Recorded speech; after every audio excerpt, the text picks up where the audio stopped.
जी अस्सलाम वालेकुम। आज का हमारा topic relationship between cell size, shape and surface area to volume ratio. और आज के टॉपिक में हम पढ़ेंगे कि सेल का जो साइज है उसमें किस हद तक वेरिएशन होती है, सेल के सरफेस एरिया का उसके बड़े या छोटे होने के साथ क्या ताल्लुक है, और सरफेस एरिया का सेल की फंक्शनिंग में रोल क्या है। सो स्टूडेंट्स, हम कॉन्वर्सेशन का स्टार्ट करेंगे सेल के साइज से। देखिए, ये बात बड़ी ऑब्वियस है कि लाखों करोड़ों तरह के ऑर्गेनिजम्स हैं, उनमें लाखों करोड़ों तरह के डिफरेंट सेल्स मौजूद होते हैं, डिफरेंट टाइप्स ऑफ सेल्स हैं। So it looks quite impossible कि सारे सेल्स का साइज एक जैसा होगा, सब सेल्स की शेप एक जैसी होगी। ऐसा बिल्कुल नहीं है। सेल्स का साइज भी वेरी करता है और सेल्स की शेप भी वेरी करती है, अमंग द स्पीशीज भी, विद इन द स्पीशीज भी, और विद इन द ऑर्गेनिजम्स भी। ऑर्गेनिजम्स के अंदर भी मुख्तलिफ तरह के सेल्स होते हैं, स्पीशीज के अंदर भी मुख्तलिफ तरह के सेल्स होते हैं। और अगर हम डिफरेंट स्पीशीज को कंपेयर करते हैं एक दूसरे के साथ, तो वहां पर भी हमें डिफरेंट तरह के सेल्स देखने को मिलते हैं। हमारी कॉन्वर्सेशन आज सेल के साइज से स्टार्ट होगी। And the very first thing that you people need to remember कि cells do vary in size. Cells का साइज काफी वेरी करता है एक दूसरे की निस्बत। अब यहां पे मैंने काफी सारे सेल्स आपको कंपेयर करके दिखाए हैं। देखिए, जो सबसे स्मॉलेस्ट सेल्स होते हैं ना दुनिया में, जो सबसे स्मॉलेस्ट सेल्स हैं वो बैक्टीरियल सेल्स होते हैं। और एक खास किस्म का बैक्टीरिया है जिसको हम कहते हैं जी mycoplasma. Now this is a type of bacteria. ये माइकोप्लाज्मा जो है, they are the smallest cells on the earth. ये दुनिया पे मौजूद सबसे छोटे सेल है, सबसे स्मॉलेस्ट सेल है। और इंटरेस्टिंगली इनका जो साइज होता है वो होता है जनाब अराउंड 0.1 माइक्रोमीटर से लेके 1 माइक्रोमीटर तक। इस रेंज में इनका डायमीटर होता है और ये दुनिया में मौजूद सबसे छोटे सेल है। अब मैं चाहता हूं कि हमने क्योंकि सबसे छोटे सेल्स की बात की है तो हम सबसे बड़े सेल्स की भी बात कर लेते हैं। बेटा, दुनिया में मौजूद सबसे बड़े सेल्स जो हैं वो बर्ड्स सेल्स हैं। भाई, बर्ड्स के सेल्स के बारे में हम कहते हैं that they are the largest cells और they are the bulkiest cells. Bulkiest का मतलब सबसे हैवी, सबसे भारी सेल्स जो हैं वो बर्ड सेल्स होते हैं। हमने स्मॉलेस्ट की भी बात कर ली, लार्जेस्ट की भी बात कर ली। अब थोड़ा सा लॉन्गेस्ट सेल्स की भी बात कर लेते हैं कि इन द लिविंग ऑर्गेनिज्म सबसे लंबे सेल्स कौन से होते हैं। लॉन्गेस्ट सेल्स में हमारे पास दो केसेस देखने को आते हैं भाई। एक तो है नर्व सेल्स, जो नर्व्स के सेल्स होते हैं, न्यूरॉन्स के सेल्स होते हैं, नर्व सेल्स। और दूसरे हमारे पास हैं मसल सेल्स। ये दोनों सेल्स जो हैं they are considered as the longest cells in the body. So mycoplasma, smallest, ये तीनों चारों चीजें स्टूडेंट्स एमसीक्यूज के हवाले से बहुत इंपॉर्टेंट है। Mycoplasma are the smallest cells. Birds के जो सेल्स होते हैं, इसमें हम ऑस्ट्रिच की बात करते होते हैं कि ऑस्ट्रिच का सेल दुनिया में सबसे बड़ा सेल होता है। वो जो ऑस्ट्रिच का अंडा है ना, वो एक्चुअली एक सेल होता है। So bird cells are the bulkier cells and the nerve cells and the muscle cells, nerves और muscles के जो cells होते हैं, they are actually the longest cells in the body। अब मेरे बच्चों, सवाल यहां पर यह भी है कि क्या इस सेल्स में के साइज में वेरिएशन का इन चीजों को कोई फायदा भी होता है या नहीं होता? क्या इस साइज का ताल्लुक सेल्स के फंक्शन के साथ भी है या नहीं है? यहां पर हम एक और एग्जांपल कोट करते हैं कि जो हमारे रेड ब्लड सेल्स होते हैं उनको भी डिस्कस कर लेते हैं, जिनको हम आरबीसीज कहते हैं। आरबीसीज जो हैं उनका साइज बेटा नॉर्मल एनिमल सेल के निस्बत काफी छोटा होता है। यानी अगर हम अपनी पूरी बॉडी के सेल्स को कंपेयर करें तो आरबीसीज, रेड ब्लड सेल्स का साइज काफी छोटा होगा, वो छोटे सेल्स की कैटेगरी में आएंगे। सो अब हम कोशिश करेंगे ये पढ़ने की कि क्या इन सेल्स के साइजेस का ताल्लुक इनके फंक्शन के साथ भी होता है या नहीं होता। आपको क्या लगता है? इस वीडियो के नीचे कमेंट्स में मुझे जरूर बताइएगा। आइए जरा मैं अब आपको इनके फंक्शन बताता हूं। भाई, ये जो बर्ड सेल्स होते हैं, जो बर्ड सेल्स होते हैं, ये इसलिए इतने बड़े या इतने बल्कि होते हैं क्योंकि इन्होंने करनी होती है फूड स्टोरेज। इनको अपने अगली जनरेशन, अगले चाइल्ड, अगले ऑफस्प्रिंग के जिंदा रखने के लिए अपने एग में काफी सारी फूड इकट्ठी करनी होती है। इनका ये मकसद होता है। सो फूड के इकट्ठा करने के लिए इनका साइज बड़ा होता है ताकि ज्यादा फूड स्टोर हो सके, अगले ऑफस्प्रिंग को ज्यादा फूड मिल सके ताकि वो आराम से अपनी हैचिंग कर सके। इसी तरह जो नर्व सेल्स और मसल सेल्स होते हैं, इनके केस भी बड़े इंटरेस्टिंग हैं। जो मसल सेल्स हैं उन्होंने कॉन्ट्रैक्ट और रिलैक्स करना होता है, और उनकी कॉन्ट्रैक्शन और रिलैक्सेशन की वजह से जो बोन्स हैं हमारी, उन्होंने मूव करना होता है। तो उनकी कॉन्ट्रैक्शन और रिलैक्सेशन और बोन्स की मूवमेंट के लिए जरूरी है कि उनकी जो लेंथ है वो काफी ज्यादा हो, काफी बड़े हो, क्योंकि अगर छोटा सेल होगा तो उसमें कॉन्ट्रैक्शन और रिलैक्सेशन की जो पॉसिबिलिटी है वो बहुत कम होगी। जो चांसेस हैं कॉन्ट्रैक्शन और रिलैक्सेशन के, वो मेरा बेटा उतनी ज्यादा नहीं होंगे। कॉन्ट्रैक्शन और रिलैक्सेशन इतनी ज्यादा इफेक्टिव नहीं होगी। So to make contraction and relaxation effective, muscle cells का लॉन्ग होना बहुत जरूरी है। सिमिलरली नर्व सेल्स जो हैं, इन्होंने ट्रांसमिशन ऑफ नर्व इंपल्स करनी होती है, मैसेजेस पहुंचाने होते हैं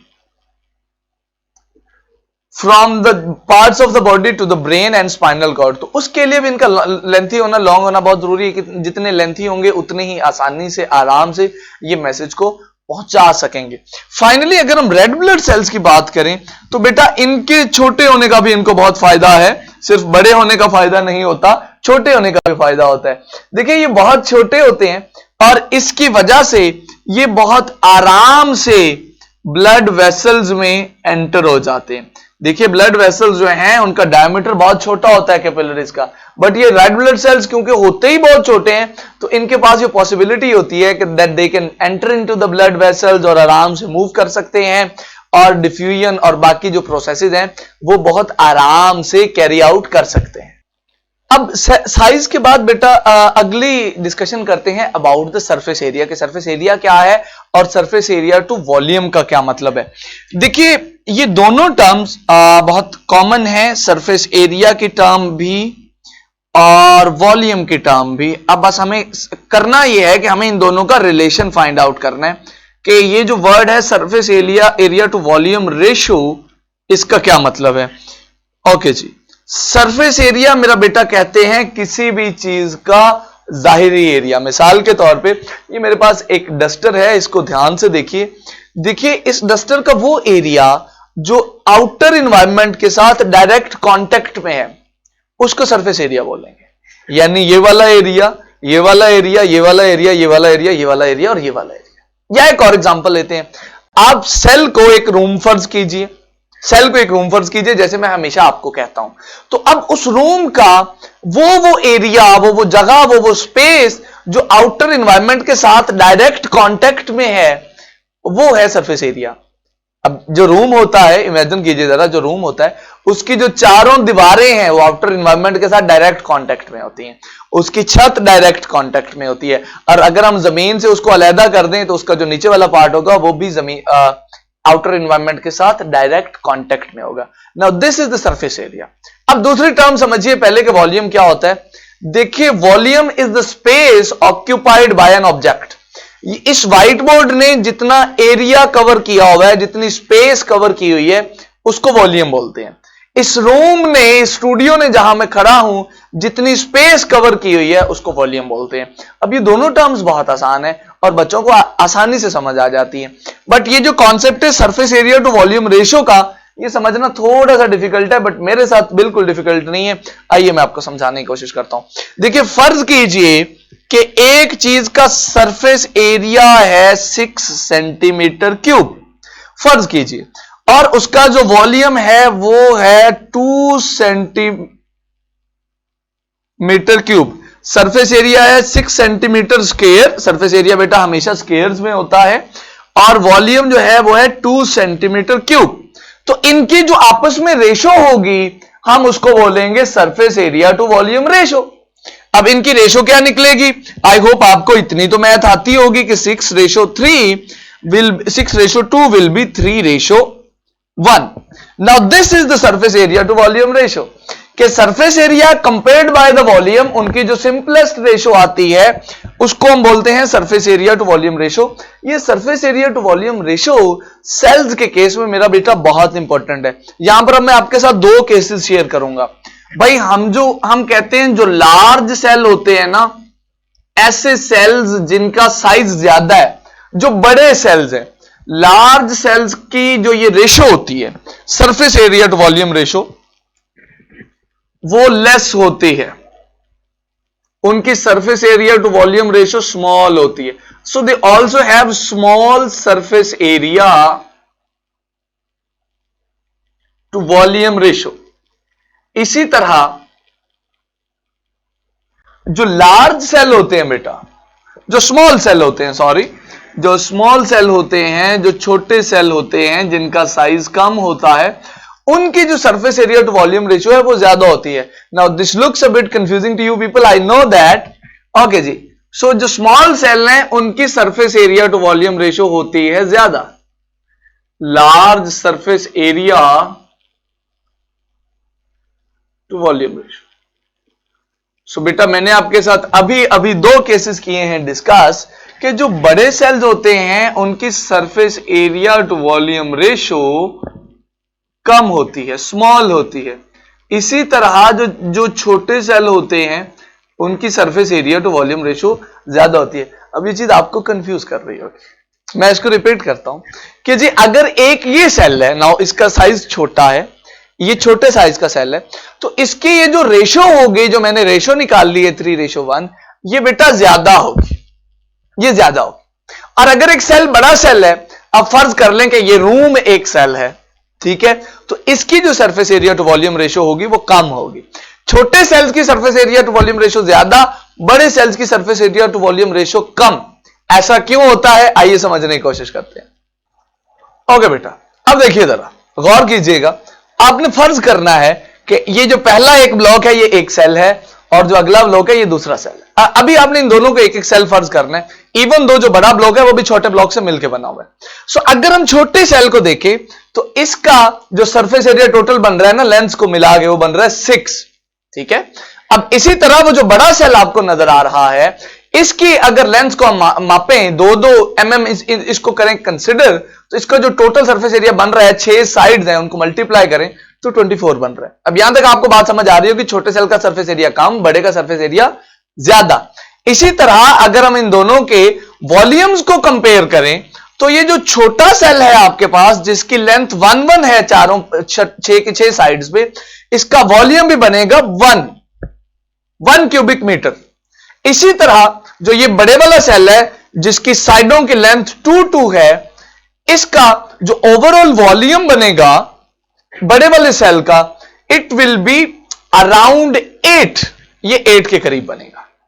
सो हमने हमारा जो छोटा सेल है इसकी जो surface area to volume ratio आएगी, ratio remember, ratio surface area 6 volume 1, तो जो रेशो आएगी वो आएगी 6:1. इसी तरह जो बड़ा सेल है जिसका सरफेस एरिया 24, जिसका वॉल्यूम 8, इसकी रेशो आएगी 3:1. अब आपने देखा कि जो छोटा सेल था उसकी surface area to volume ratio ज्यादा आई, बड़े सेल की surface area to volume ratio कम आई, हालांकि उसका सरफेस एरिया ज्यादा है. अब इसी को अगर मैं सेल्स की फॉर्म में आपको समझाऊं तो जो छोटा सेल होगा उसकी surface area to volume ratio ज्यादा होगी, और जो बड़ा सेल होगा उसकी surface area to volume ratio कम होगी. अब ये तो हमने समझ लिया कि ऐसा क्यों होता है. फाइनल क्वेश्चन ये है कि क्या इसका कोई फायदा भी है, सेल को क्या फायदा है अगर उसका surface area to volume ratio ज्यादा हो, या क्या नुकसान है अगर उसका surface area to volume ratio कम हो. देखिए, सेल को जो फूड चाहिए होती है वो चाहिए होती है as compare to its volume. जितना ज्यादा सेल का वॉल्यूम होगा ना, उतनी ज्यादा उसको फूड चाहिए होगी. जितना ज्यादा सेल का साइज होगा, जितना बड़ा सेल होगा बेटा, उतनी ही उसको फूड चाहिए होगी. रिमेंबर, इतना सेल है फूड कम चाहिए है, इतना सेल है फूड ज्यादा चाहिए. बट जो फूड की अपटेक होती है ना, वो डिफ्यूजन के थ्रू होती है, वो मेम्ब्रेन के थ्रू होनी होती है, मेम्ब्रेन से गुजर के चीजें सेल में आना होती हैं. तो जो फूड की अपटेक है वो मेरा बेटा डिपेंडेंट होती है सरफेस एरिया पे. यानी जो फूड मिलनी है प्लांट को वो सरफेस एरिया के थ्रू मिलनी है, जो फूड उसने यूज करनी है वो वॉल्यूम के थ्रू यूज करनी है. सो अगर सेल का surface area to volume ratio बड़ा है, अगर सेल का surface area to volume ratio ज्यादा है, यानी सरफेस एरिया ज्यादा है वॉल्यूम कम है, तो सेल को खुराक हासिल करने में आसानी होगी, यूज तो उसकी कम ही होगी, सेल की खुराक यूज कम होगी और उसको इनटेक में अपटेक में आसानी होगी, लिहाजा सेल की जिंदगी आसान होगी। बट अगर सेल बड़ा है तो उसकी फूड की रिक्वायरमेंट ज्यादा होगी और उसका अगर सरफेस एरिया कम है तो फूड की उसकी अपटेक कम होगी, रिक्वायरमेंट ज्यादा अपटेक कम, यहां पर सेल को मसाइल का सामना करना पड़ेगा। सो सेल के लिए आइडियल सिनेरियो ये होता है कि उसकी surface area to volume ratio maximum हो। आज के लेक्चर के लिए इतना ही। आपका कोई सवाल हो तो आप पोर्टल के थ्रू मुझसे पूछ सकते हैं। See you in the next lecture. अल्लाह हाफिज।